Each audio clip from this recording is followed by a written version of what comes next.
Hey, hello everyone. Tony Winston here with Jazz Piano College. Going to act on a few suggestions from my subscribers and my viewers that I should make more eye contact. So I'm looking right at the lens there, but this is not my thing to make a lot of eye contact. These videos have never really been about me. I'm just trying to, explain things and help people around the world that maybe don't have access to teachers or material they can learn from. So YouTube is a great place. Enough about me. Let's talk about the song Blue Bossa. A viewer wrote in and was asking, and this was on a video that I was just holding my microphone and putting it down. It was a really bad video, but it's got a lot of views. And he was asking about what all the chords I was doing in the left hand.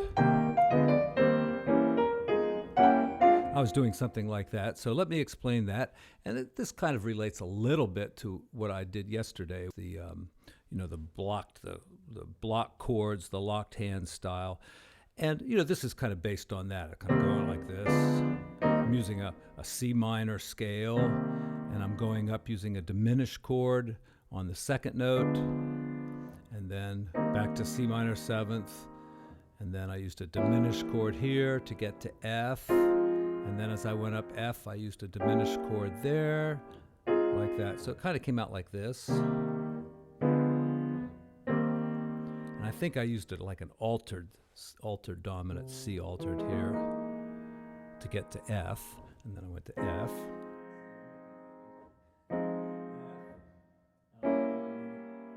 Now I'm thinking in the key of F, so I'm going to get to the second note of the scale and use a diminished chord. And then back to F minor, or maybe F minor sixth. I don't think I'll use F minor sixth though, because the next chord is D minor 7 flat 5, which is the same as F minor 6. Those two chords are the same. F minor 6, and just move the D down to here, and you've got D minor 7 flat 5. So they're really kind of the same chord. And messing around with this a little bit this morning, I came across a few other things, so let me show those to you.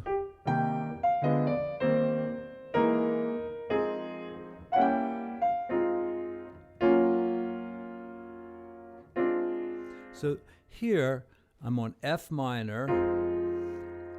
A lot of times in songs, you're going to find that the minor chord will move down a minor third to like a minor 7 flat 5. F minor to D minor 7 flat 5. And a real common reharmonization passing chord thing would be to go like that. F minor, E flat minor 7th, and then down to the D minor 7th. So that's what I did, All right. And then D minor 7 flat 5. All right. And then I thought in my mind, well, where else would I think it? I thought, to get to D up to G, you could turn this into a dominant chord. And that's what I did. I played like an altered D dominant. And then went to a G. And this is also an altered dominant chord. You've got a flat 9 here and a flat 13. Or you could put the sharp 9 in if you want instead. So,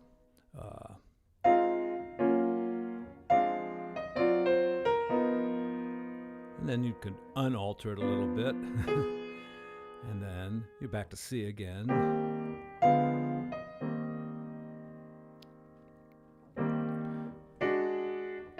All right, now that was a little like I'm going to a E flat minor. So, with cycle of fifths, you can take it back a step and do like a B flat altered to E flat. And that's A flat unaltered. Then you could start to alter it, or you could alter it like that.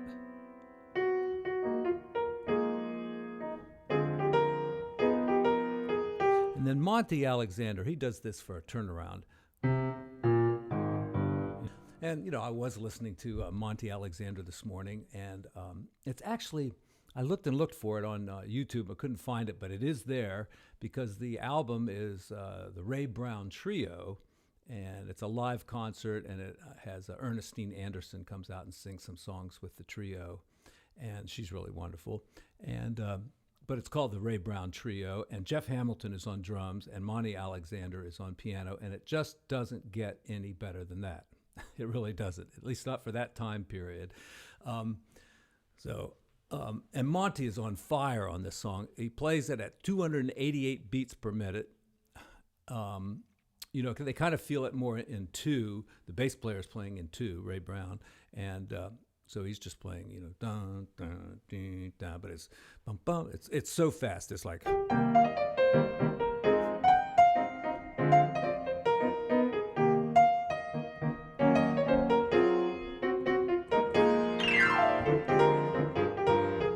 Of course, Monty puts one of those glisses in there, and it's so great. And then I did actually transcribe the first two choruses of the solo. He does do one thing in here that's just really interesting, and it's in the second chorus. It's a reharmonization, and there's an interesting thing about it. This is what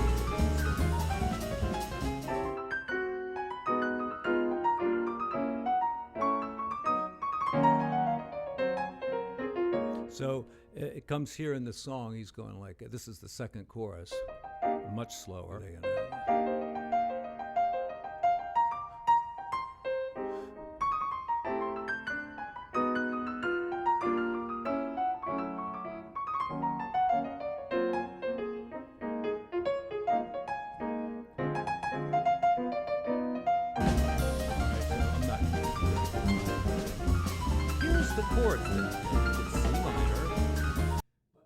Here's the chords that he did. He did C minor,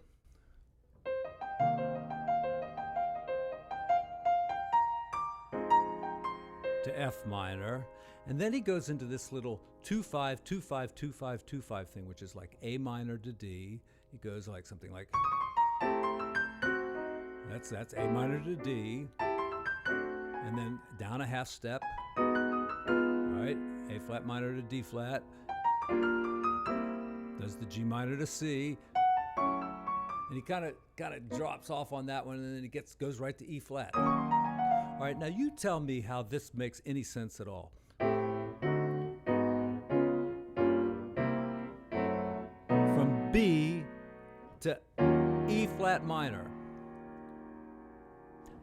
I don't know. I don't get it. I really don't. I mean, this stuff always sounds cool to go chromatically like that. And then, and I've talked about this a little bit before, is that, sometimes, especially when you have a guitar player and a piano player, one person will play a regular 9, one person will play a flat 9, there'll be some clashes, or the bass player does one thing and the piano player's going another way. But, if both lines are strong, it sounds okay, even if they don't exactly fit together. And what Ray does on the bass during this A, D, A flat, D flat, he plays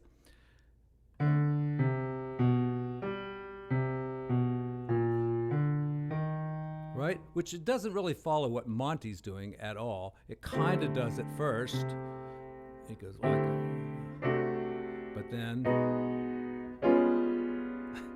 that's kind of a nice thing, because Monty gets to D flat and he's playing G, and that is a tritone. And then, let's see what Monty would play this next, and Ray's on C, and then,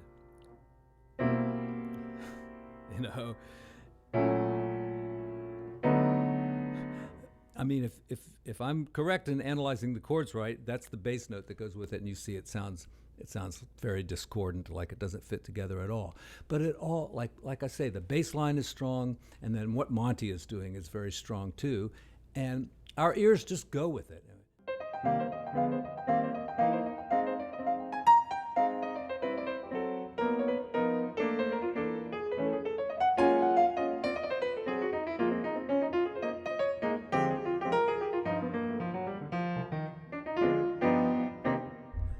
So I was trying to do that chord progression that Monty did, and it kind of works out. Let me think if there's anything else I can talk about on this song. Oh yeah, I did want to mention one thing. The passing of the great McCoy Tyner, and I hear Monty throwing a little bit of this in there too. He'll have some of these fourths and things like that. So look at C minor here. Suppose you were comping. You could use this C minor 6th. Now watch. move everything up except the top note, and you've got a C altered, right? And of course, C altered will take you right to F. That's almost the same chord, so maybe you want to go ahead and go up to F like this or something. Something like that, you know?